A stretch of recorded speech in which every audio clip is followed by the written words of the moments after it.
আচ্ছা, আজকে হচ্ছে আমরা কৃষির প্রথম ক্লাস আজকে আমাদের। কৃষি নিয়ে একটু কথাবার্তা বলবো। আর কিভাবে পড়া শুরু করবেন সেই জিনিসগুলো। এটা আসলে হচ্ছে আমার অন্য আরেকটা যে বেচ আছে, ওই বেচে হচ্ছে দাগানো আরকি। সো দাগানোগুলোই হচ্ছে মোটামুটি পড়া দরকার আমাদের। আচ্ছা, তো কিছু কথাবার্তা বলে যে হচ্ছে আপনারা কৃষি হচ্ছে কিভাবে শুরু করবেন? প্রথমত কৃষি শুরু করার একটা ব্যাপার হচ্ছে যে ১ম এই যে জিনিসগুলো আজকে পড়াবো বা হচ্ছে যে জিনিসগুলো আপনারা পড়বেন সেগুলোই কয়েকটা পেজ যখন হচ্ছে বাংলাদেশের কৃষি ও মাটি। এই যে পুরো একটা অধ্যায়টা আছে, অধ্যায় ১ম অধ্যায়। এই পুরো অধ্যায়টা হচ্ছে কি করবেন, ১ম থেকে শেষ পর্যন্ত একবার হচ্ছে রিডিং পড়ে যাবেন। আমি যেগুলো দাগাই দিব আরকি ওগুলো। এর বাইরে এত দরকার নাই। এর বাইরে হচ্ছে অনেক বেশি একটু কঠিন জিনিসগুলো আছে, যেগুলো হচ্ছে এত বেশি আসবে না আরকি। আসবেই এমনিতে হচ্ছে ৪০ টা এমসিকিউ। সো অনেকগুলো চ্যাপ্টার আছে আরকি। কৃষিতে মোটামুটি বাংলাদেশের কৃষি অংশ থেকে বাংলাদেশের কৃষি যে পরিচিতি সেই অংশগুলোতে একটু বেশি আসবে। রোগ পোকামাকড় সম্পর্কিত বিষয় একটু আসবে। তারপর হচ্ছে পশু-পাখি পালন সম্পর্কিত যে বিষয়গুলো আছে, সেগুলো থেকে হচ্ছে একটু প্রশ্ন আসবে আরকি। তো এই তো মোটামুটি আরকি। আর আ আমরা ওইভাবে গুরুত্ব দিব যে বিষয়গুলো থেকে বেশি আসে আরকি। এখন গতবারে যে প্রশ্নটা করছে, গতবারের প্রশ্নটা আপনারা দেখছেন যে হচ্ছে কোন চ্যাপ্টার গুলা থেকে একটু বেশি প্রশ্ন আসছে আরকি। আপনারা আমি হচ্ছে এই নিয়ে হচ্ছে একটা ভিডিও দিছিলাম প্রতিটা সাবজেক্টের উপরেই, প্রতিটা বিষয়ের উপর হচ্ছে আমার ভিডিও আছে। ভিডিওগুলো আপনারা দেখছেন। তো বাংলাদেশের কৃষি বা মাটি পরিচিত যে পর্ব থেকে সেখান থেকে কিন্তু বেশ কয়েকটা প্রশ্ন আসে। এখন কথা হচ্ছে যে একটানা হচ্ছে একবার পড়ে যাবেন। পড়ে যাওয়ার পর হচ্ছে যে জিনিসগুলো মনে থাকবে, কিছু জিনিস হচ্ছে সহজ জিনিস। খুবই সহজ, এগুলো আমরা সাধারণত জানি। এখন একবার হয়তোবা যদি পড়ি তাহলে আবার মাথায় হয়তো সেটা রিকল করবে আরকি। মানে আবার পুনরায় চলে আসবে আরকি। সেই জিনিসগুলো একবার পড়ে যাবে, বারবার ওগুলো পড়ে সময় নষ্ট করার দরকার নাই। যেমন হচ্ছে কিছু সব জিনিস আছে, যেমন হচ্ছে কৃষি বলতে কি বোঝায়? জমি কর্ষণ করে ফসলের আবাদ করাকেই কৃষি বোঝায়। এখন এইটা কি একবার পড়াবার দরকার আছে পড়া? দরকার নাই। জমি কর্ষণ কৃষি বলতে ১ম এতে হচ্ছে জমি কর্ষণ করা। জমি কর্ষণ করে তারপর হচ্ছে ফসল আবাদ করবে। এটাই কারণে এটাই আল্টিমেট হচ্ছে আমার কৃষি। আর এটা তো হচ্ছে আবার বারবার মুখস্থ করার দরকার নেই এই লাইনটা। কারণ হুবহু আপনার পরীক্ষার হলে কিন্তু এই লাইনটা আসবে না। কৃষি বলতে কি বোঝায়? অন্য স্যার স্যারের মতো করে যে ইম্প্রোভাইজ করতে পারে। অর্থাৎ অন্যরকম করেও কিন্তু দিতে পারে। তো সেক্ষেত্রে এই জিনিসটা জাস্ট মাথায় ধারণা রাখবেন আল্টিমেট কৃষিটা কি সেটা। এরপরের প্রশ্নটা দেখেন, কৃষির প্রধান শাখা হলো কয়টি? অর্থাৎ হচ্ছে ৬ টি হচ্ছে প্রধান শাখা। এখন এই যে ৬ টি শাখা, এই শাখাটা কিন্তু এটা কিন্তু হচ্ছে একবার পড়ে মনে নাও থাকতে পারে। থাকবে না, এটা স্বাভাবিক। এটা হচ্ছে বারবার এটা পড়া দরকার। কয়েকবার এটা মিনিমাম পড়া লাগবে। তো এই জাতীয় জিনিসগুলোই হচ্ছে আপনারা মার্ক করে রাখবেন যে হচ্ছে আমার এগুলা বেশি পড়া দরকার হচ্ছে বা এগুলো বেশি পড়া লাগবে। পরীক্ষার আগেও এট লিস্ট হচ্ছে এই জিনিসগুলো রিভাইজ দেওয়া দরকার। জমি কর্ষণ করে ফসল আবাদ করা, এটা পরীক্ষার আগে রিভাইজ দেওয়ার দরকার নাই। কারণ এটা আপনি অলরেডি জানেন। তো এটাই হচ্ছে যে ১ম কৃষি সহজ তুলনামূলক ৪০ টা প্রশ্নের মধ্যে দেখবেন হচ্ছে ২০ টা প্রশ্ন আসবে যেগুলো হচ্ছে একবারে পইড়া গেলেই হচ্ছে এগুলো পারা সম্ভব। একবার মানে একবার ঠিকই না। আমি বলব যে ২ বার যদি পড়ে যান হচ্ছে পুরা, যেমন বাংলাদেশের কৃষি অধ্যায় পুরো অধ্যায়টা যদি ১ম এ জাস্ট একবার ভালো করে পড়ে গেলেন, পড়লে বুঝলেন একটা মাথার মধ্যে একটা আইডিয়া চলে আসলো যে অধ্যায়ে কি, কি জিনিস আছে। এর সঙ্গে কোন জিনিসগুলো হচ্ছে অনেক জিনিস হচ্ছে মাথায় ঢুকে গেল। তো এগুলো পরবর্তীতে আবার যখন পড়ে যাবেন, অর্থাৎ হচ্ছে কঠিনগুলো সহ, তো কঠিনগুলো তখন ২-৩ বার করে পড়লেন যে কৃষি পদের শাখা ৬ টি, ৬ টি, ৬ টি। এভাবে মনে রাখার ট্রাই করলেন। এরপরে ওই নরমাল জিনিসগুলা আরেকবার জমি কর্ষণ, ফসল আবাদ করেন, কৃষি বোঝায় ঠিক আছে আরেকবার পড়ে গেলেন। এখানেই কিন্তু ওইটা শেষ। হঠাৎ জমি কর্ষণ করে ফসল আবাদ করা যে বুঝায়, এই জিনিসটা ওইখানে শেষ। ২-৩ ১ বার ২ বার পড়ার পরে এটা আর দরকার নাই বারবার পড়ার। কারণ এটা অলরেডি পারেন। এরপরে যদি আপনার মনে হয় যে এই অধ্যায়টা আমি আবার রিভিশন দিব, তখন জাস্ট খালি কৃষি প্রধান শাখা ৬ টি। তারপরে জ্বলানিতে কত কৃষি খাত থেকে আসে ৮৫% কিংবা হচ্ছে বীজ উৎপাদন ও সংরক্ষণের উদ্দেশ্যে ১৯৭৪ সালে হচ্ছে বীজ পত্তন এজেন্সি প্রতিষ্ঠিত হয় ৭৪ সালে। এটা কিন্তু সংখ্যা জাতীয় জিনিসগুলো কয়েকবার পড়া লাগবে। কয়েকবার রিভিশন দেওয়া লাগবে বারবার এগুলো। তো এটাই হচ্ছে ১ম দিকে যে একেবারে সুন্দর করে হচ্ছে পড়ে যাওয়ার ব্যাপারটা আরকি। একবার ২ বার পড়ে গেলে যে মনে রাখার ব্যাপারটা। এরপরে তো শুরু করলেন। আচ্ছা, কৃষি তাহলে আমরা শুরু করি মোটামুটি এইটা যে হচ্ছে বাংলাদেশের কৃষি ও মাটি। কৃষি বলতে জমি কর্ষণ করে। আচ্ছা, এর আগে হচ্ছে কৃষি শব্দটি আসছে ল্যাটিন শব্দ থেকে। এগ্রিকালচার শব্দটি হচ্ছে ল্যাটিন শব্দ এগার অর্থ ফিল্ড, অর্থাৎ মানে এগার শব্দের অর্থ হচ্ছে ভূমি, এবং কালচার বা কাল্টিভেশন শব্দের অর্থ হচ্ছে আবাদ। এই ২ টো শব্দ থেকে হচ্ছে আসছে। বাংলাদেশের শতকরা প্রায় ৮৫ এক্সাক্টলি ঠিক না। ৮৫ এটা ৭৫ এরকম হইতে পারে আরকি। এটা হচ্ছে এখান থেকে না পড়ে এই জিনিসগুলো হচ্ছে বাংলাদেশের যে পরিসংখ্যান আসে, প্রতি বছর এরকম মাঝামাঝি সময় একটা পরিসংখ্যান দেয়। ওই পরিসংখ্যান থেকেই হচ্ছে দেখা দরকার। আচ্ছা, কৃষির প্রধান খাত হচ্ছে কয়টা? 6টা। কি, কি ফসল, কৃষি প্রকৌশল, কৃষি অর্থনীতি, পশু পাখি পালন, মৎস্য চাষ, বনায়ন। তো মোটামুটি ফসল চাষ থেকে বেশি প্রশ্ন আসে। কৃষি প্রকৌশল বা কৃষি যান্ত্রিকীকরণের যে ব্যাপারগুলো সেগুলো থেকেও কিছু প্রশ্ন কিন্তু আসে। পশু পাখি পালন থেকে তো আসেই ৪-৫ টা। মৎস্য চাষ থেকে আ ১-২ টা হয়তোবা থাকতে পারে আরকি। আচ্ছা। আ জাতীয় অর্থনীতিতে হচ্ছে একক খাত হিসেবে কৃষির অবদান সবচেয়ে বেশি। এটা খুব স্বাভাবিক একটা প্রশ্ন। তারপর হচ্ছে উ উন্নয়ন, বীজ উৎপাদন এবং সংরক্ষণের উদ্দেশ্যে ৭৪ সালে বীজ প্রত্যয়ন এজেন্সি প্রতিষ্ঠিত হয়। বীজ প্রত্যয়ন এজেন্সি। আচ্ছা। তারপরে কৃষি কি জমি কর্ষণ করা? এটা কি দরকার আছে বারবার পড়া? না, একবার পড়লেই এগুলো পারার কথা। বাংলাদেশের কৃষি গবেষণা ও কৃষি শিক্ষা বিভাগ প্রতিষ্ঠিত হয় কত সালে? কৃষি গবেষণা ও কৃষি শিক্ষা বিভাগ ১৯৫৭ সালে। এটা বারবার একটু পড়া দরকার ভালো করে মনে রাখার জন্য।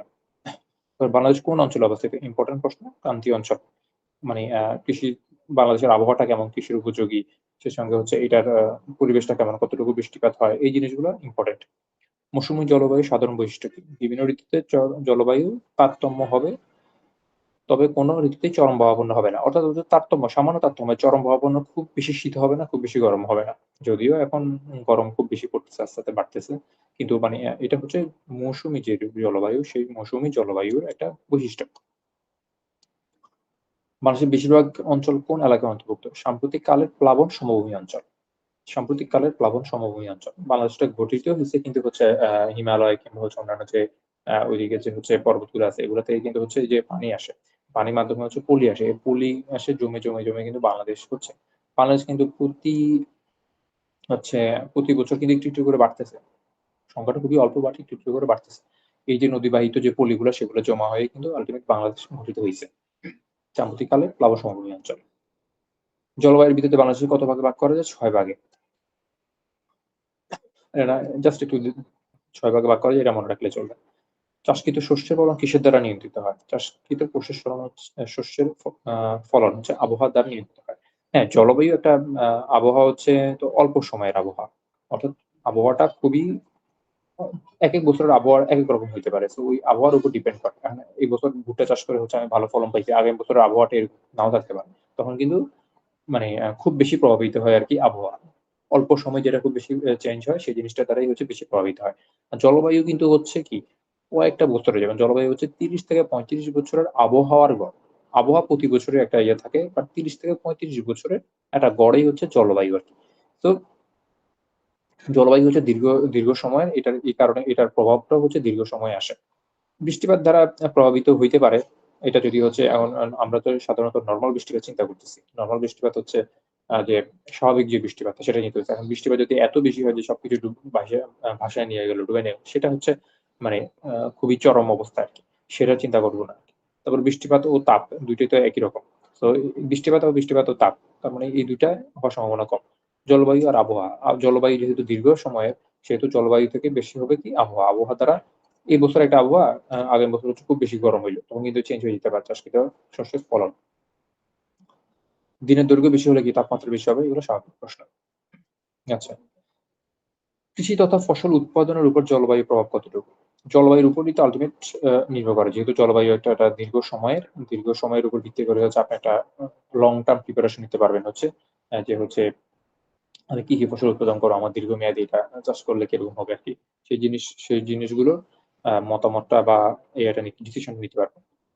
তৃণভূমি কোথায় গড়ে ওঠে? সারা বছর অল্প বৃষ্টিপাত হয় এরূপ অঞ্চল তৃণভূমি। বনভূমি গড়ে ওঠে কোথায়? উচ্চ তাপমাত্রা ও প্রচুর বৃষ্টিপাত। যেমন চট্টগ্রাম অঞ্চলে উচ্চ তাপমাত্রাও থাকে এবং হচ্ছে প্রচুর বৃষ্টিপাত থাকে। যেখানে প্রচুর বৃষ্টিপাত অবশ্যই থাকতে হবে। সেখানে চালবে বনভূমি গড়ে উঠবে। তৃণভূমি মানে হচ্ছে যে তৃণভূমি ঘাস জাতীয় জিনিসগুলো হয় আরকি। সারা বছর অল্প বৃষ্টিপাত হয় এরূপ অঞ্চল। আর বনভূমি মানে হচ্ছে বড়, বড় গাছপালা থাকবে। খাদ্য নিরাপত্তার বিষয়টি কৃষিতে সম্পর্কযুক্ত কৃষি ব্যবস্থাপনা। এটা গতবার হচ্ছে আসছে। আচ্ছা, কৃষি ব্যবস্থাপনা। আমাদের কৃষির যে পুরো ব্যবস্থা আমরা কতটুকু চাষ করব, কতটুকু আমাদের দরকার, আ দেশের চাহিদা, দেশের মানুষের চাহিদার উপর ভিত্তি করে। সেই জিনিসটাই হচ্ছে কৃষি ব্যবস্থাপনার উপর ডিপেন্ড করে। কোন ফসল অ্যাসিডিক পেট পছন্দ করে? এটাও ২০২১ সালে আসছে। চা।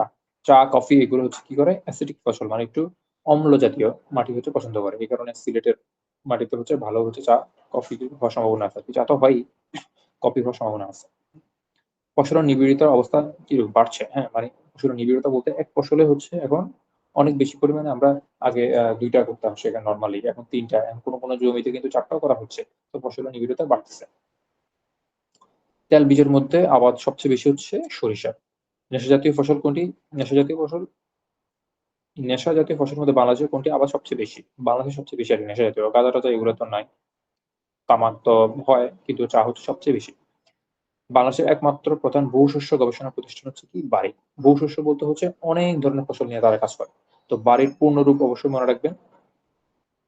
মনে পূর্ণরূপ এবং বানানটা হচ্ছে ভালো করে দরকার। রিটেনেও হচ্ছে দিলে দিতে পারে। সামগ্রিক মৎস্য সম্পদের উৎস কোথায়? দেশের মৎস্য সম্পদ মানে হচ্ছে সামুদ্রিক যেহেতু বলছে তার মানে হচ্ছে কি বঙ্গোপসাগরই আল্টিমেট হবে সমুদ্রে। কত প্রজাতির মাছ আছে? ৪৭৫ প্রজাতির আর ২৮ প্রজাতির ২৪ প্রজাতির হচ্ছে চিংড়ি। মনে রাখবেন এগুলো। নদী থেকে উৎপাদিত মাছের শতকরা কত ভাগ? ৩০ ভাগ হচ্ছে নদী থেকে মাত্র ইলিশ পাওয়া যায়।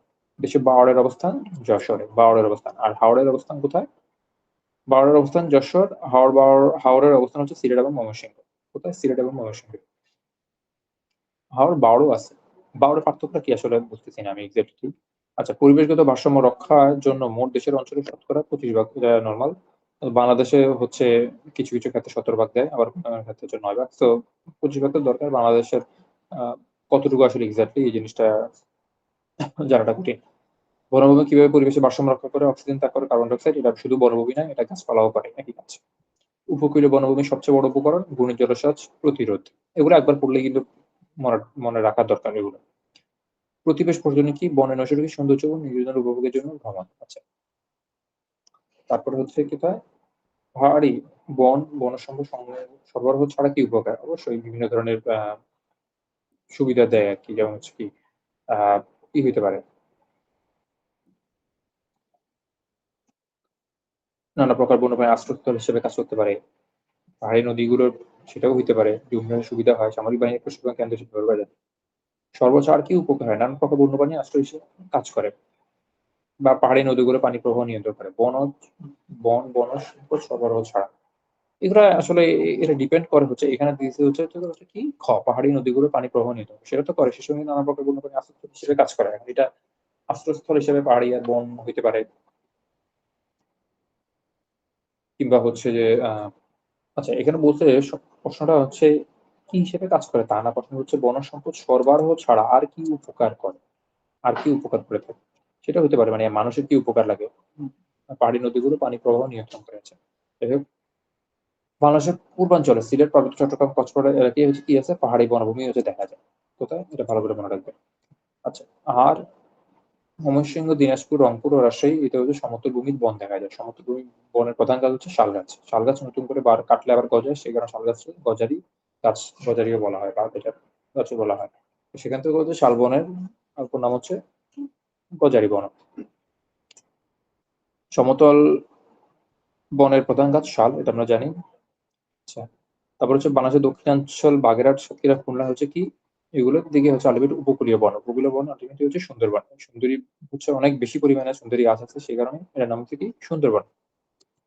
বৃহত্তম উপকূলীয় বনও রয়েল বেঙ্গল টাইগারের জন্য বিখ্যাত। সবচেয়ে বেশি উজাড় হয়েছে সমতল ভূমি। মানুষ ঘরবাড়ি করার জন্য এবং ফসলের জমির জন্য এগুলো কাটছে বেশি। কৃষি যান্ত্রিকরণ কি? প্রাণী শক্তির বদলে যান্ত্রিক শক্তি আধুনিক যন্ত্রপাতি ব্যবহার।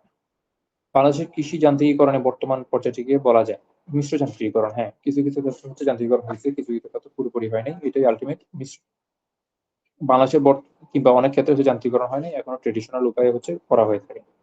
বাংলাদেশের বর্তমান কোন ক্ষেত্রগুলো প্রায় যান্ত্রিকীকৃত? সেচ ব্যবস্থা, ধান ও গম ভাঙানো। সেচ ব্যবস্থা অবশ্যই এখন আমরা হচ্ছে নদী থেকে মানে ইয়া দিয়ে পানি দিই না। আমরা মোটামুটি হচ্ছে কেউ হচ্ছে পাম্প জাতীয় জিনিসগুলো ব্যবহার করি। কোন সেচ প্রকল্পের অবদান বেশি? ক্ষুদ্র সেচ প্রকল্প। ছোট, ছোট সেচ প্রকল্পগুলোই হচ্ছে ক্ষুদ্র। মাথাপিছু দৈনিক খাদ্য চাহিদা ৫০০ গ্রাম খাদ্যশস্য। আচ্ছা। প্রাণিজ আমিষের প্রধান উৎস নয়। হচ্ছে দুধ। প্রাণিজ, প্রাণ মানে হচ্ছে যেটা আল্টিমেট প্রাণিজ সেটাই হচ্ছে কি প্রাণী জাতীয় গরু, মহিষ, হাঁস। মাছ উৎপাদনের ক্ষেত্রগুলো কোনগুলো? সেগুলো ৩ টা। তারপরে সরবরাহ কত ভাগ? বাংলাদেশের প্রাণিজ আমিষ সরবরাহের প্রায় শতকরা কত ভাগই হচ্ছে মাছ? ৮০ ভাগই হচ্ছে মাছ। এটা আসলে একটু ঝামেলা আছে। এটা ৮০ ভাগ হবে না। এটা সম্ভবত যে ৬৫ ভাগ এরকম হইতে পারে আরকি। তো এটা একটু দেখা দরকার। এটা একটু দেখা দরকার। ৮০ ভাগ হবে না।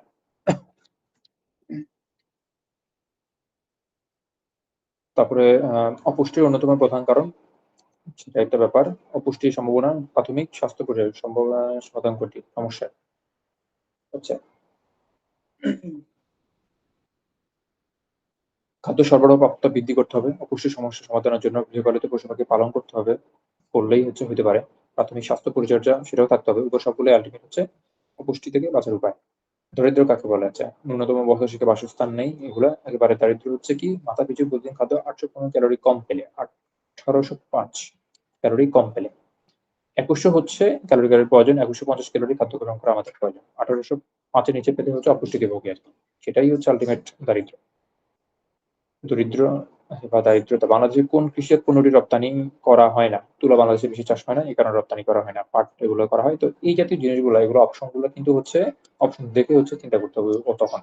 ইনস্ট্যান্ট কারণ অপশন এখানে তুলা নাও দিতে পারে। তুলা না দিয়ে দিতে পারে হচ্ছে কফি। ঠিক আছে না? এখন কফি তো বাংলাদেশে খুবই উৎপাদন কমই হয়। কেমনে আবার বাইরে রপ্তানি করবে? তো মাটির কোন স্তর ফসল উৎপাদনের জন্য উপযোগী? অবশ্যই উপর স্তর। মাটির উপর স্তর কত সেন্টিমিটার? ৩৫ সেন্টিমিটার। এগুলো ভালো করে পড়বেন, এগুলো দাগানো। এই যে পাশে চিহ্ন দিয়ে রাখছে, এগুলো আশেপাশে। কিন্তু ফসল উৎপাদনের জন্য উপযোগী নয়, বেলে মাটি। সহজে চাষ করা যায়, বেলে মাটি ঝুরঝুরে এই কারণে। পলি হচ্ছে কি যথেষ্ট পরিমাণ জৈব পদার্থ থাকে বলে এটি বেশ উর্বর। দোআঁশ মাটি হচ্ছে সবচেয়ে উত্তম মাটি। জৈব পদার্থের পরিমাণ বেশি থাকে দোআঁশ মাটিতে। তারপরে পলি মাটিতে কোন শস্য ভালোভাবে চাষ করা যায়? পলি মাটিতে পলি মাটিতে যখন নরম অবস্থা থাকে তখন পাট। আচ্ছা, ফসল উৎপাদনের জন্য কোন মাটি সেটা আমি দেখছি। উঁচু পাহাড়ি অঞ্চল কোন ফসল? চা, কফি জন্য সবচেয়ে ভালো উঁচু পাহাড়ি অঞ্চল। আচ্ছা, বেলে মাটি পানি ধারণ ক্ষমতা একেবারেই নেই। এঁটেল মাটি হচ্ছে পানি ধারণ ক্ষমতা বেশি, অনেক বেশি। সমস্যা। দোআঁশ মাটিতে সমপরিমাণ বালি, পানি ও কর্দম কণা থাকে। কোন মাটিতে? দোআঁশ মাটিতে। ভালো ইম্পোর্টেন্ট প্রশ্ন। কোন মাটিতে হাইড্রোজেন আয়নের পরিমাণ হাইড্রোজেন আয়ন অপেক্ষা বেশি? হাইড্রোজেন আয়ন মানে হচ্ছে H+। H+ এর অবস্থান বেশি থাকলে সেটা হয় কি? সেটা হচ্ছে অম্ল। অম্ল মাটি মানে হচ্ছে অ্যাসিডিক মাটি। আর OH যদি বেশি থাকে তাহলে সেটা হচ্ছে ক্ষারীয়। এটা হচ্ছে OH মাইনাস আর হাইড্রোজেন হচ্ছে H+।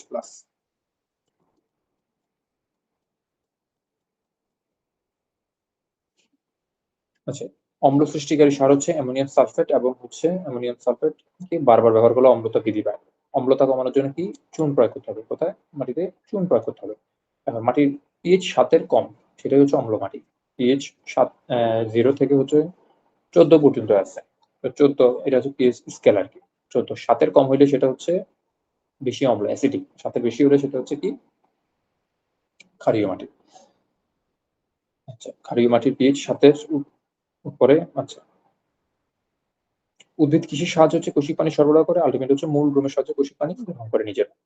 মাটির রস বলতে মাটির কণার সাথে মিশে আছে এমন পানি। গাছ শিকড়ের সাহায্যে কোন প্রকার পানি শোষণ করে? কৌশিক। মাটির উর্বরতা উদ্ভিদের উপযুক্ত পরিমাণে খাদ্য সরবরাহ ক্ষমতা হচ্ছে মাটির উর্বরতা বলতে বোঝায়। ভূমির উৎপাদন ক্ষমতা বলতে কি বোঝায়? মাটির ফসল ফলানোর ক্ষমতাই আল্টিমেট ভূমির উৎপাদন ক্ষমতা। ফসল না ফলাইতে পারলে তো সে ভূমির উৎপাদন ক্ষমতাই নাই।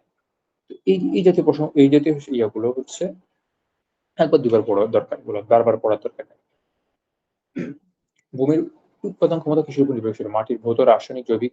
আল্টিমেট পুরোপুরি মাটির একটা সম্পূর্ণ আ যে পরিবেশগুলা মাটির ভৌত, রাসায়নিক এবং জৈবিক ধর্মসহ পারিপার্শ্বিক অবস্থার উপর, সবগুলোর উপর ভিত্তি করেই হচ্ছে উর্বরতা নির্ভর করে। এখন ভৌত কোনো একটা জিনিস খারাপ হলে আল্টিমেট উৎপাদন কমবে। মাটিতে উর্বরতা বৈষম্য দেখা হয় কেন? একই মূলযুক্ত ফসল বারবার চাষ করলে। অবশ্যই একই মূলযুক্ত ফসল বারবার চাষ করলে কি হয়? একই মূলযুক্ত ফসল বারবার চাষ করলে হয় সমস্যাটা হচ্ছে কি?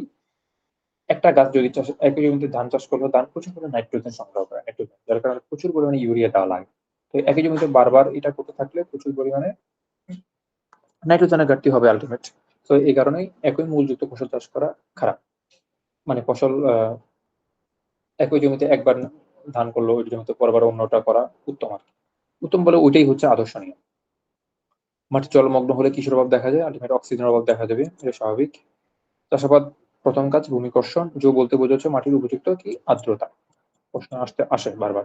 মাটির কৌশিক নালী ভেঙে দিলে বাষ্পায়ন হ্রাস পায়। কৌশিক নালীগুলা যদি ভেঙে দেয় নিড়ানি দিয়া, তখন হচ্ছে বাষ্পায়নটা হ্রাস পায়। পানিতে মাটির পানি কমে মানে যে উড়ে যায় আরকি। এবং গরমের কারণে হচ্ছে বাতাসের মধ্যে উড়ে যায়। এমনি নরমালি অবস্থাও হয়, সেটা হ্রাস পায়। মাটির কর্ষণ মাটি নরম করা। এটা জানি। সেটা মাটিতে কি মিশ্রিত করা হয়? সার ও জৈব পদার্থ। কর্ষণের সাহায্যে। সার ও জৈব পদার্থ মিশ্রিত করা হয় আরকি। কি নিয়ন্ত্রণ করা যায়? আগাছা নিয়ন্ত্রণ করা যায়। কর্ষণের ফলে মাটিতে কি বৃদ্ধি পায়? তাপমাত্রা বৃদ্ধি পায়। কর্ষণের কারণে মাটির তাপমাত্রা বৃদ্ধি পায় এটা। আচ্ছা, এটা একটু দেখবো, দেখে যে জানাবো। কর্ষণ পদ্ধতি সাধারণ কয় প্রকার? কর্ষণ হচ্ছে প্রচলিত কর্ষণ আর হচ্ছে রক্ষণশীল কর্ষণ পদ্ধতি আছে। ২ প্রকার আছে। কর্ষণ শূন্য কর্ষণ। শূন্য কর্ষণ মানে হচ্ছে কোনো রকম চাষ ছাড়াই। তো কোনো রকম চাষ করে হচ্ছে খেসারি চাষ করা যায়। কি বলছি যে ফল জাতীয় বৃক্ষ, চা, কফি এগুলা হচ্ছে আমরা গর্ত করে করি। সো এগুলার কর্ষণ দরকার হয় না পুরো জমি চাষ করা। সাথী ফসল হিসেবে রোপা আমন সাথে খেসারি চাষ করা যায়। রোপা আমন যেখানে কর্দমাক্ত ইয়েতে হচ্ছে খেসারি চাষ করা যায়। তারপর হচ্ছে বিনা সেচে সরিষার বীজও বপন করা যায় পানি নামার পর। বর্ষা পানি নামে সরিষার বীজ। কারণ তখন মাটি নরম থাকে। আর কর্ষণ দেওয়ার দরকার নেই। জাস্ট বীজ ফেলায় ছিটাই দিলে হয়। জো অবস্থায় চাষ করলে মাটি ঝুরঝুরে। ধানের চারা রোপণ করতে হলে জমি কি অবস্থা থাকতে হবে? অবশ্যই জমি কাদাময় থাকতে হবে। সেটা আমরা জানি। কত গভীরতা? ফসলের মূলের গভীরতার উপর ডিপেন্ড করে হচ্ছে আমরা কত গভীরে চাষ দিব সেটা। একেক ইয়ের জন্য একেক রকমের। পলি বা দোআঁশ মাটি গভীরভাবে চাষ করলে কি হয়? নিচে বালি উপরে উঠে আসে। জমি কত মিহি চাষ করে তা কিসের উপর নির্ভর করে? বীজের আকারের উপর নির্ভর করে। আল্টিমেট তাই। কত মিহি হবে? কিছু যত ছোট বীজ হবে তত হচ্ছে মিহি। মাটির কণা যেটা, সে কণাগুলোর পরিমাণ হচ্ছে তত মিহি হবে আরকি। কণা তত ছোট হবে, ছোট করতে হবে। বীজতলা হচ্ছে ৪ প্রকার। একটু ভালো করে মনে রাখা দরকার এগুলা।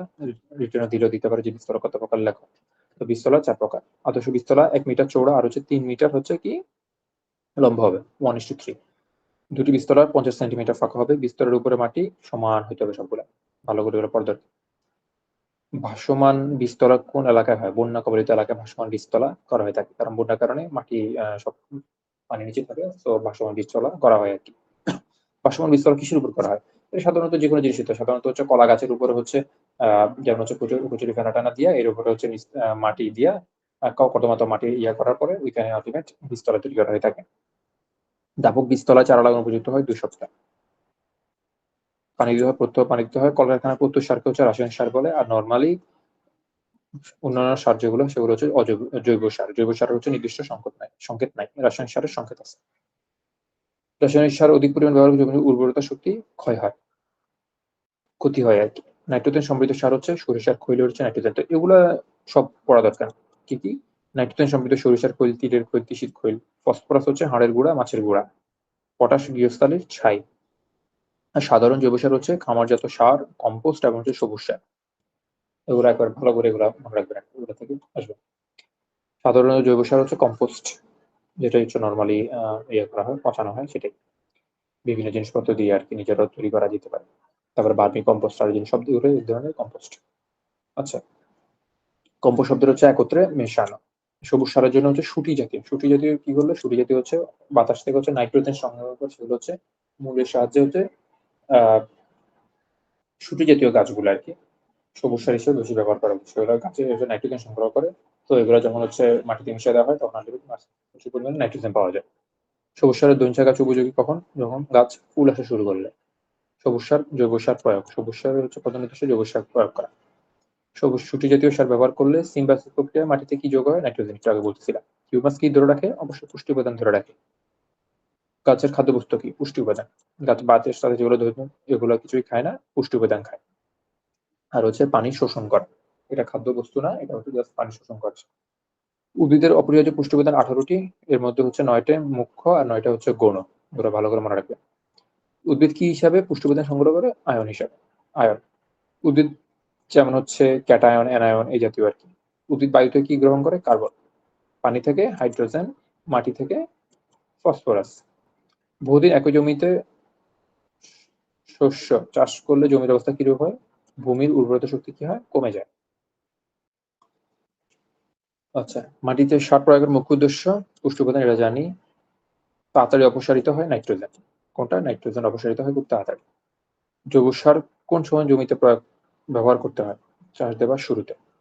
বিনা সেচে ফসল উৎপাদন করলে নাইট্রোজেন জাতীয় সার কেন প্রয়োগ করতে হয়? মৌল মাত্রায় প্রয়োগ। আচ্ছা, এটা মৌল মাত্রায়। মৌল বলতে হচ্ছে মানে কি বলবো? তরল অবস্থা টাইপের আরকি। এ ধরনের করতে হয় আরকি মৌল অবস্থায়। কোন ফসল রিং পদ্ধতিতে? রিং পদ্ধতি হচ্ছে দীর্ঘজীবী উদ্ভিদ। যেগুলো ফসল অনেক বড় সেগুলোতে হচ্ছে আলুমিনিয়াম গাছের চারপাশে হচ্ছে রিং করে, গোল করে রিং করে রিং জাতীয় মানে গোল করাটাই আলটিমেটলি ওইখানে হচ্ছে সার প্রয়োগ করতে হয়। বীজ শোধন হচ্ছে কি জানেন? বীজের গায়ে যে জীবাণুগুলো থাকে, বীজস্থিত যে রোগ জীবাণুর জন্য হচ্ছে বীজ শোধন করতে হয়। বীজের মাধ্যমে সবচেয়ে বেশি হচ্ছে রোগ ছড়ায়। নিচের কোনটি গুঁড়া দিয়ে বীজ শোধন করা যায়? আচ্ছা যাই হোক, এটা দেখে নেবেন। এরকম আরো কয়েকটা আছে সম্ভবত। বীজ হার কিসের উপর নির্ভরশীল? একক জমিতে কত সংখ্যক চারা রোপণ হবে তারপর হচ্ছে বীজ হার নির্ভর করে। কোন সময় বীজ বপন করলে ফল আশানুরূপ হয়? উপযুক্ত সময়, অবশ্যই উপযুক্ত। কোন ফসলের ক্ষেত্রে বোনা রোপণ দুটি ভাবে হচ্ছে? বোনা ও রোপণ দুটি ভাবে। ধান হচ্ছে আমরা বোনাও করতে পারি বা রোপণও করতে পারি। আগাছাকে অনাকাঙ্ক্ষিত গাছ। ফসল ক্ষেত্রে কোনটা আগাছা অনাকাঙ্ক্ষিত? অর্থাৎ হচ্ছে ফসলের ক্ষেত্রে কি যেমন হচ্ছে ধানের ফসলে যদি একটা দুইটা গম থাকে, কারণ গম যদিও ফসল কিন্তু সেটা হচ্ছে আমরা তো চাইতেছি না। আমরা যদি ধান এবং সেখানে আছে গম, তাহলে সেটাও কিন্তু এক ধরনের আগাছা। অনাকাঙ্ক্ষিত গাছই হচ্ছে আগাছা। আগাছা মাটিতে ৩০ থেকে ৩৫ ভাগ। কত? ৩০ থেকে ৩৫ ভাগ হচ্ছে শশাঙ্ক। পুষ্টি উপাদান টেনে নেয়। ফসলের অন্যতম প্রধান শত্রু আগাছা। আচ্ছা, এই তো নিচে আছে। আগাছা ক্ষতিকর প্রভাব কোন পর্যায়ে রাখা উচিত? সর্বনিম্ন পর্যায়ে। আচ্ছা, আগাছা পারিচার্যিক পর্যায়ে আছে। জৈবিক পদ্ধতিতে এরা কিসের সাহায্যে আগাছা দমন করা হয়? জীবজন্তু। জৈবিক মানে হচ্ছে জৈবিক পদ্ধতিতেই হচ্ছে আল্টিমেট জীবজন্তু ব্যবহার করে আগাছা দমন করা হয়। তারপরে হচ্ছে আগাছা গাছের দেহের মধ্যে চলাচল করতে পারে। কোন প্রকার আগাছা নাশক মানে যে বিষগুলো আমরা দিব আগাছা দমন করে সেগুলো হচ্ছে সঞ্চালনশীল বিষ। মানে সঞ্চালন মানে সঞ্চালন হবে আরকি সে। কোষ থেকে কোষের ভিতরে যাবে আরকি এরকম উপরে ছিটায় দিলে সেগুলো হচ্ছে আল্টিমেট গাছ টানে চুষে নিবে। শূন্যস্থান পূরণ করা হয় কেন? ফসলের ঘনত্ব সঠিক রাখার জন্য। ফসল কখন পাতলা করতে হবে? বোনা ৩ থেকে ৪ সপ্তাহের মধ্যে ফসল পাতলা করতে হবে। তাহলে হচ্ছে মানে সবগুলো ফসল ভালোভাবে বের হবে। নইলে যেখানে বেশি ঘন থাকবে সেখানে অন্যগুলো আল্টিমেট ভালো হবে না। মালচিং এর উদ্দেশ্য হচ্ছে অবশ্যই জমির রস সংরক্ষণ। এই কারণে হচ্ছে মৃত্তিকা মালচ, খড়কুটা, পেপার মালচ ইত্যাদি হচ্ছে মালচিং করা হয়ে থাকে। মালচিং জমির রস সংগ্রহ করার জন্য মালচিং দেওয়া হয়। রোগিং কখন করতে হয়? শীষ বের হয়ে দানা পুষ্ট হতে শুরু করলে। রোগিং কি? চাষকৃত ফসল ও জাত ব্যতীত অন্যান্য জাতের ফসল তুলে ফেলাকে রোগিং বলে। রোগিং। ওই যে একটু আগে বলতেছিলাম যেটা আগাছার মতো অবস্থা। চাষকৃত ফসল আপনি করলেন, ধরেন গম করলেন, ২-৩ টা ধান আছে। তো সেখানে এগুলো তো দরকার নাই। রোগিং করলে হচ্ছে জাতের বিশুদ্ধতা, ফসলের জাতের বিশুদ্ধতা রক্ষা পায় আরকি। অর্থাৎ হচ্ছে মানে ধরেন আমরা যদি সেটা যদি বীজের জন্য রাখতে চান তাহলে তো সেটা সুবিধা। মানে সেটা হচ্ছে আ সব গমের মধ্যে শুধু গমই আছে, অন্যগুলা নাই। সেটাই ভালো। এই যে ফসলের জাতের বিশুদ্ধতা রক্ষা পায় কেন? রোগিং করার কারণে। জাতের বিশুদ্ধতা রক্ষা, জমিতে কখন সেচ দিতে হয়? জমির ফসল অবশ্যই রসের অভাব হলে। রক্ষা পেতে কোন ব্যবস্থা অধিক কার্যকর? প্রতিরোধ। মানে আগে থেকেই প্রতিরোধ করবেন। হইয়া গেলে সেটা কইরা লাভ নাই। হওয়ার আগে করাটা উপযুক্ত। অধিকাংশ ক্ষেত্রে ফলন কেমন হয়? উপযুক্ত সময় যদি সংগ্রহ না করেন সেটা হচ্ছে কমে যায়। ফসলের দেহতাত্ত্বিক পরিপক্কতা, বীজের শুষ্ক পদার্থ সর্বোচ্চ পর্যায়ে পৌঁছাইলে। আচ্ছা। দেরিতে সংগ্রহ করলে ফলন বাড়ে কিন্তু গুণগত মান কমে, সেটা হচ্ছে তামাক। এটা। ফসলের পরিপক্কতা কি দিয়ে নির্ধারণ করে? ফসলের বৈশিষ্ট্য দ্বারা। অর্থাৎ হচ্ছে আপনার ফসলের পরিপক্কতা কি দিয়ে নির্ধারণ করবে? এখন যে ফসল আপনি যদি সবজি হিসাবে খাবেন সেটা যখন সবজি অবস্থায় থাকবে তখন। যেটা হচ্ছে সবজি না আমি হচ্ছে পাকা খাবো, তাহলে সেটা পাকা। সেটা হচ্ছে ডিপেন্ড করতেছে কিসের উপর আল্টিমেট আপনার ফসলটা ব্যবহার করবেন। সেটার উপর ডিপেন্ড করে আপনার পরিপক্কতা নির্ধারণ করা হয়। ফসল সংগ্রহের সময় কিসের উপর নির্ভরশীল? আবাদের উদ্দেশ্য। ওই যে একটু আগে যেটা বললাম সেটি আবাদের উদ্দেশ্য। ভূগর্ভস্থ ফসল মাটি সংগ্রহ করতে শুকনো অবস্থায়। ভূগর্ভস্থ ফসল মাটির কোন অবস্থায়? হ্যাঁ, মাটি যদি শুকনো অবস্থায় থাকে তখন সংগ্রহ করা বেটার। ডাল জাতীয় ফসল টেনে তুললে কি হয়? শিকড় আবদ্ধ নাইট্রোজেন মাটিতে মিশতে পারে না। ডাল জাতীয় ফসলগুলো বেশিরভাগ হচ্ছে শুঁটি জাতীয় হয়, মাটিতে সংগ্রহ করতে পারে। প্রক্রিয়াজাতকরণের কাজ সতর্ক না হলে বীজ ও ফলনের ক্ষতি হয়, এটা নরমাল। কোন অসুবিধা নেই বর্ষা মৌসুমে বৃষ্টির কারণে? কোন ফসল পিটিয়ে বীজ আলাদা হয়? ডাল জাতীয় ফসল পিটিয়ে বীজ। এখন তো পদচালিত থ্রেশারের কাজ কি? পদচালিত থ্রেশার মানে পদচালিত মানে হচ্ছে পা চালিত। ধান মাড়াই করার জন্য ব্যবহার করা হয়। আদা, হলুদ কোথায় শুকাইতে হতো? ছায়াতে শুকাইতে হয়, বাতাসের মাধ্যমে। বীজ শুকানোর প্রধান উদ্দেশ্য আর্দ্রতার পরিমাণ কমানো যাতে লং টাইম হচ্ছে সেটা সংরক্ষণ করা যায়। আকার ও আকৃতির উপর ভিত্তি করে বীজ বিন্যাস করা হয়। মানে হচ্ছে বীজের আ আকার আকৃতির উপর ভিত্তি করে হচ্ছে বড় ছোট আলাদা করা আরকি, সেটাই বীজ বিন্যাস। বীজের আদর্শ সংরক্ষণ ব্যবস্থার প্রধান দুটি শর্ত কি? নিয়ন্ত্রিত তাপমাত্রা ও নিয়ন্ত্রিত আর্দ্রতা। বীজের আদর্শ সংরক্ষণ ব্যবস্থা করতে হচ্ছে নিয়ন্ত্রিত তাপমাত্রা থাকতে হবে এবং নিয়ন্ত্রিত আর্দ্রতা থাকতে হবে। যেকোনো একটা ঝামেলা হইলেই আল্টিমেট ঝামেলা। তাপমাত্রা বেশি হয়ে গেলেও ঝামেলা, আবার আর্দ্রতা বেশি হইলে আর্দ্রতা বেশি হলে তো অবশ্যই ঝামেলা। আবার খুব কম হইলেও সেটাও ঝামেলা। নিয়ন্ত্রিত আর্দ্রতার মধ্যে থাকতে হবে। বায়ুর আপেক্ষিক আর্দ্রতা বৃদ্ধি পেলে বীজের জলীয় বাষ্প অবশ্যই জলীয় সমতা কি বৃদ্ধি পায়। আর্দ্রতা মানে হচ্ছে বাতাসে জলীয় বাষ্পের পরিমাণটাই হচ্ছে আর্দ্রতা। মাঝে বীজ রোদে শুকাতে হয় কেন? জলীয় বাষ্প কমানোর জন্য। গুণজাতকরণ সেটা হচ্ছে 12% থাকতে হবে। ফসল সংরক্ষণের জন্য 12%, 10 থেকে 8 থেকে 12% এটাই সবচেয়ে বেটার আরকি। এটা আসে পরীক্ষায় বারবার, সেটা দেখবেন ভালো করে। নিয়ন্ত্রণবিহীন পদ্ধতিতে বীজ কতদিন সংরক্ষণ করা যায়? নিয়ন্ত্রণবিহীন পদ্ধতিতে 12 মাস।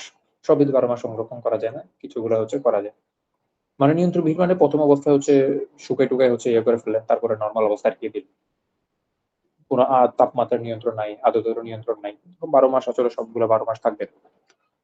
বীজের সাথে কি মিশিয়ে সংরক্ষণ করলে পোকার আক্রমণ কম হয়? অবশ্যই শুকনো বালি এবং হচ্ছে কি তামাক পাতার গুঁড়া, এগুলা। আবার হচ্ছে অনেক সময় পরিষ্কার বালি, তামাক এবং হচ্ছে নিম বা নিষিদ্ধ পাতার গুঁড়াও ব্যবহার করা যেতে পারে। ইম্পোর্টেন্ট প্রশ্ন। নিয়ন্ত্রিত আর্দ্রতা ও তাপমাত্রা নিয়ন্ত্রণবিহীন পদ্ধতিতে ডেসিকেটরে। আচ্ছা। এটা গেল হচ্ছে আমাদের নরমাল বীজ এবং হচ্ছে মানে যে কৃষি পরিচিতি, এবার হচ্ছে মাটি। আচ্ছা, আপনারা হ্যাঁ, আপনাদের এগুলো হচ্ছে কমেন্ট বক্সে দেন। আমি কমেন্ট বক্সে দেখে তারপরে হচ্ছে বলবো আরকি, আপনি যদি জিজ্ঞাসা থাকে সেগুলো। মাটি কি ধরনের বস্তু? এটা তো নরমাল প্রাকৃতিক আছে। একজন কৃষিবিদ নিকট মাটি হচ্ছে কি ফসল উৎপাদনের একটি মাধ্যম। এটা ভালো মনে রাখবেন।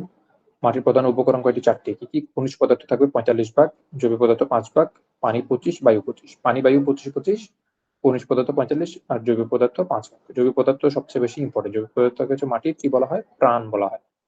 মাটির হচ্ছে প্রাণ হচ্ছে জৈব পদার্থ আল্টিমেট। আর মাটির কণার ফাঁকে, ফাঁকে পানি এবং হচ্ছে বায়ু থাকে। মাটিতে পানির পরিমাণ বাড়লে বায়ুর পরিমাণ হচ্ছে কমে। কারণ ওই মাটির কণার ফাঁকেই হচ্ছে এই ২ টা থাকে। তাহলে যেকোনো একটা যদি বাড়ে আরেকটা হচ্ছে কমবে।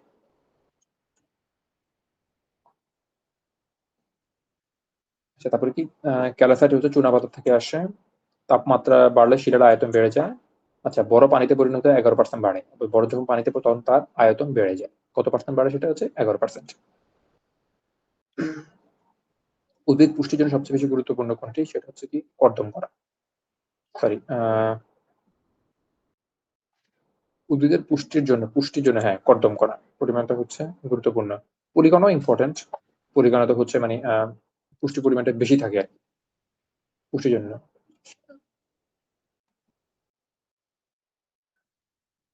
মাটির অম্লত্ব, মাটির একটা রাসায়নিক বৈশিষ্ট্য হচ্ছে অম্লত্ব। মৃত্তিকা মিশ্রণে সহায়তা করে কেঁচো। কি কারণে? কেঁচো হচ্ছে প্রাকৃতিক লাঙ্গল হিসেবে কাজ করে কেঁচো। কেঁচো যে গর্ত করে সেই গর্তের মধ্যে হচ্ছে সহজেই হচ্ছে ইয়ে থাকে, সহজে হচ্ছে পানি ঢুকতে পারে এবং হচ্ছে বায়ু চলাচল করতে পারে। সে কারণে হচ্ছে মৃত্তিকা মিশ্রণে সহায়তা করে আরকি। মৃত্তিকার একক কণার পরিমাণ হচ্ছে বালিকণা, পলিকণা, কর্দম কণা, এই ৩ টা কণা। বালিকণার কাজ কি? মাটি কাঠামো তৈরি। কর্দম কণার ব্যাস, ব্যাসটা এগুলো দেখা দরকার। ৩ টাই, অর্থাৎ বালিকণা, পলিকণা এগুলোর ব্যাসটা একটু দেখে রাখবেন। দোআঁশ মাটি হচ্ছে কোনটি বেশি থাকে? বালিকণার পরিমাণ একটু বেশি থাকে। বেলে দোআঁশ মাটিতে বালিকণার পরিমাণ একটু বেশি থাকে ৭০%। মৃত্তিকা দলা প্রাকৃতিকভাবে আছে। দুটোটি দেখে নিন কোনটা হচ্ছে মৃত্তিকা সংযোজিত গঠনে সাহায্য করে ক্যালসিয়াম আর কোনটা হচ্ছে বিনষ্ট করে। মৃত্তিকা বর্ণ মাপতে হচ্ছে সূর্য ডোবার ২ ঘন্টা আগে। হিউ বলতে মাটির কণার বর্ণ হচ্ছে হিউ। এটা বেশি ইম্পোর্টেন্ট না, তাও একটু জেনে রাখলেন আরকি। মাটির রাসায়নিক বিক্রিয়ার হার নিয়ন্ত্রণ করে কোনটি? সেটা হচ্ছে মৃত্তিকার তাপ। মাটির অম্লমান কিসের উপর নির্ভর করে? সেটা হচ্ছে H+ অম্লমান। মানে অম্লত্ব। H+ কমলে সেটা হচ্ছে অম্লত্ব বাড়ে। H+ এর পরিমাণ কমে। অম্লত্ব বাড়লে হচ্ছে কমে, আর H+ এর পরিমাণ, অম্লমান কমলে H+ এর পরিমাণ হচ্ছে বাড়ে। এটা ওই অ্যাসিডিক অম্ল আর ক্ষারীয় ব্যাপার তখন যে বলছিলাম ওইটাই। লোনা মাটিতে বেশি পরিমাণ থাকে হচ্ছে কি? লোনা মাটিতে সোডিয়াম, ম্যাগনেসিয়াম এগুলো হচ্ছে বেশি থাকে। অম্ল মাটিতে চুন জাতীয় অম্লত্ব দূর হয়। মানে অ্যাসিডিটিটা কম, চুন দিলে অ্যাসিডিটি কমে যায়, সেটা ক্ষারীয় হয় আরকি। অম্ল মাটিতে কোন ফসল ভালো জন্মে? অবশ্যই চা, কফি। এগুলো দিয়েছিলাম যে হচ্ছে চা, কফি, কমলা লেবু, আনারস এগুলো ভালো জন্মে। মাটির জন্য খুবই উপকারী কেঁচো। নিচের কোনটি জীবদ্রব্য বিজনে সহায়তা করে? কীটপতঙ্গের কাজই হচ্ছে জৈব দ্রব্য বিয়োজনে সহায়তা করা। এক প্রকার ব্যাকটেরিয়া নাইট্রোজেন সংযোজন করে। নাইট্রিফিকেশন অণুজীব প্রক্রিয়া। জৈব দ্রব্যের প্রাথমিক বিয়োজনে কার ভূমিকা বেশি? ছত্রাক। ছত্রাকই আল্টিমেট প্রথম দিকে শুরু করে জৈব পদার্থ মাটিতে মিশে যেতে বা পৌঁছাতে সাহায্য করে। মধুপুর অঞ্চল যেটা আমাদের, মধুপুর হচ্ছে টাঙ্গাইলের দিকে, সেটা হচ্ছে কি লালচে মাটি। বাংলাদেশের কোন অঞ্চলের আয়তন সবচেয়ে বেশি? গঙ্গা পলভূমি আছে। বরেন্দ্র ভূমি হচ্ছে রাজশাহী, বগুড়ার দিকে হচ্ছে রাজশাহী, বগুড়া, দিনাজপুরে হচ্ছে আল্টিমেট বরেন্দ্র বা গড় এলাকা। জমি সমভাবে পাতলা হয়। আচ্ছা, একটু সেটা ভূমি ক্ষয়ের প্রধান ২ টা কারণ, এগুলো একটু জেনে নেবেন। নরমাল এগুলা এত বেশি ইম্পোর্টেন্ট না। ভূমি ক্ষয়ের একটা হচ্ছে বায়ু প্রবাহের মাধ্যমে ভূমি ক্ষয় হয়। মাটিতে কি পরিমাণ নাইট্রোজেন থাকা উচিত উর্বর মাটিতে? ৪০০ থেকে ৬০০ কেজি পার হেক্টর। এগুলো একটু জেনে নিবেন এটা কোনটাতে কি পরিমাণ থাকা উচিত। উর্বর কৃষি জমির মাটির অম্লমান কি ৬ থেকে ৭?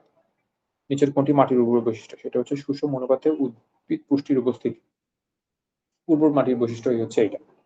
উর্বরতা বৈশিষ্ট্য সম অনুপাতে হচ্ছে বিভিন্ন সব ধরনের পুষ্টি উপাদানগুলা থাকবে। মৃত্তিকা পরিশোধন করলে কি হয়? পরিশোধন, মৃত্তিকা যদি আপনি পরিশোধন করা যায়, মৃত্তিকা পরিশোধন করা যায় তাপমাত্রা দিয়ে, হিট দিয়ে। মৃত্তিকা পরিশোধন মানে যেমন বীজ পরিশোধন করি, বীজ না তো মৃত্তিকাতে হচ্ছে এরকম ফসল ফলন বেড়ে যাবে আরকি। মানে মৃত্তিকা যদি পরিশোধন করি তাহলে হচ্ছে ওগুলোর মধ্যে যে জীবাণু আছে বা ছত্রাক আছে সেগুলো হচ্ছে মরে যাবে। আল্টিমেট ফসলের জন্য হচ্ছে ভালো পরিবেশ সৃষ্টি হবে উৎপাদনের জন্য। নাইট্রোজেন গ্রহণ করে হচ্ছে NO3- আকারে। আর হচ্ছে আবার অ্যামোনিয়াম আকারেও হচ্ছে গ্রহণ করে থাকে।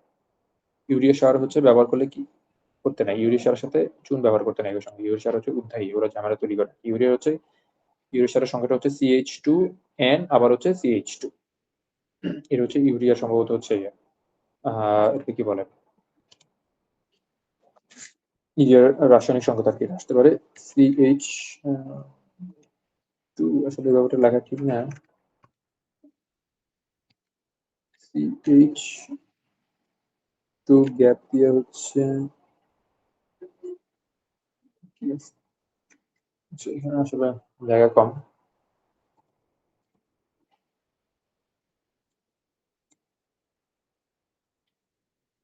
লিখি। আচ্ছা এখানে দিই। এটা হচ্ছে CH2, তারপর হচ্ছে আবার হচ্ছে বন্ড, সেটা হচ্ছে CH2। CH2 and CH2 এটা হচ্ছে কি আকার? এটা হচ্ছে CH2 এটা হচ্ছে কিসের?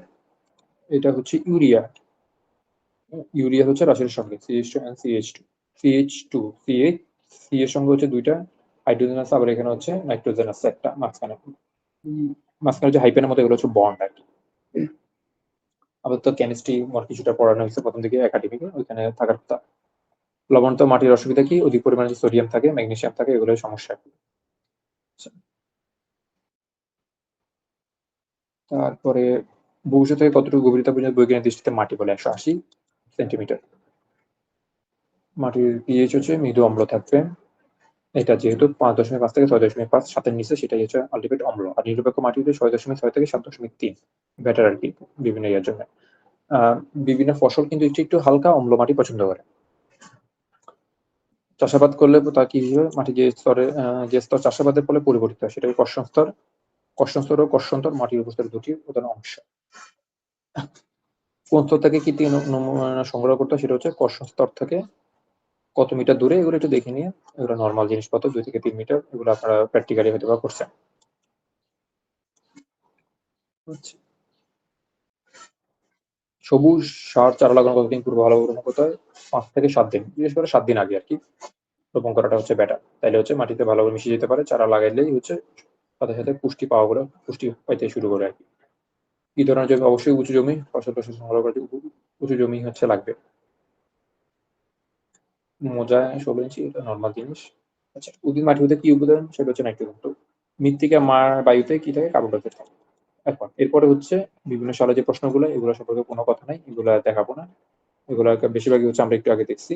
মাটির আচ্ছা, নিয়ন্ত্রণবিহীন ১২ মাস বীজতলা মাটি ও জৈব সারের অনুপাত ১:১ থাকে, এটাই নরমাল। সমপরিমাণ হচ্ছে পুষ্টি উপাদান দিতে হয়। মাটি জলমগ্ন হলে কিসের অভাব দেখা দেয়? একটু করণীয় জব, সেটা হচ্ছে চা। এগুলোর ভিতরে আছে অলরেডি, আর এগুলো সবগুলোই করতে হবে। এগুলো কোনো ইয়ে নাই। কৃষি দিবস হচ্ছে পহেলা অগ্রহায়ণ বা ১৫ই, অনেক ক্ষেত্রে হচ্ছে ১৫ নভেম্বরও ধরা হয়। এটা হচ্ছে পহেলা অগ্রহায়ণ। এগুলো সবগুলো দরকার।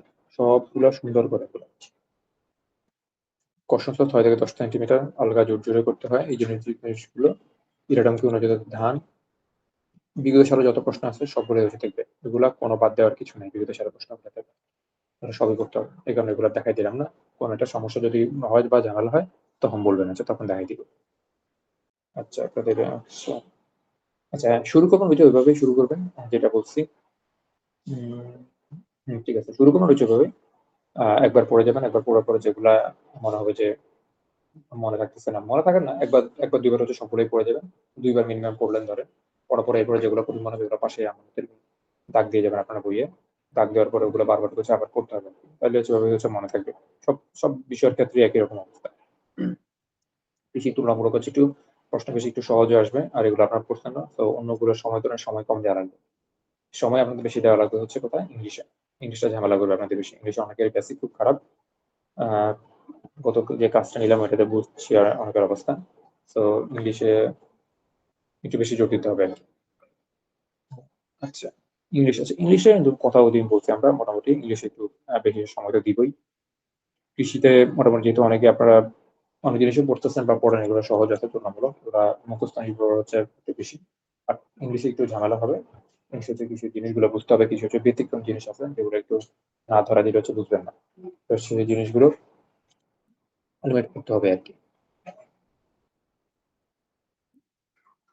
আচ্ছা। আচ্ছা ঠিক আছে তাইলে আচ্ছা। আচ্ছা আপনার প্রশ্ন করুন আমি তাহলে হচ্ছে অফ টপিক যে কথাবার্তাগুলো সেগুলা আচ্ছা রেকর্ডের একটু বাইরে রেখে দিই।